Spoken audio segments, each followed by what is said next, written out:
Napakaganda palang pakinggan na tawagin ka ng Diyos na kaibigan kita. Hallelujah. Dahil napakataas ng pagtingin ng Amen. Diyos sa atin. Amen? Hallelujah. Unahin natin yung children of God. Sinasabi dito sa Romans 8, basahin natin, Romans 8, 12, verse 17. So then, brothers and sisters, we are debtors not to the flesh, to live according to the flesh. For if you live according to the flesh, you will die. But if you live by the Spirit, you put to death the deeds of the body, you will live. Ito sa verse 14. For all who are led by the Spirit of God are children of God.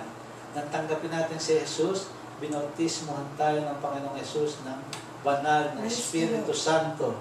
Kaya napaka-importante na ang Diyos ay nasa atin na. Kaya nga anak na tayo ng Diyos dahil sa pagkamatay ni Kristo. At ang Diyos sa magitan Espiritu Santo ay nasa sa ating puso ngayon.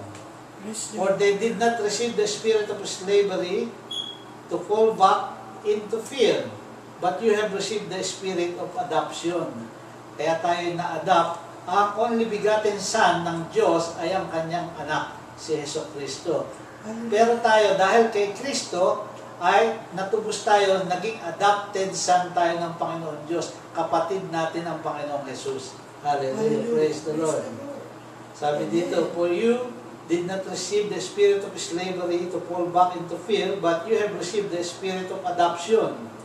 When we cry, Abba, Father, it is that very Spirit bearing witness with our spirit that we are children of God. Pag tumatawag tayo sa Panginoon Diyos, lalo sa panalangin natin, may kailangan tayo, karamdaman, miracles, financial, may kailangan tayo sa Diyos, lahat ng pangangailangan natin, ang Holy Spirit na nasa atin, ang tumatawag sa Panginoon Diyos, sa pangalan ng Panginoong Jesucristo. Kaya nga, napaka-blessed tayo na nakakilala at tumanggap sa Panginoong Jesus.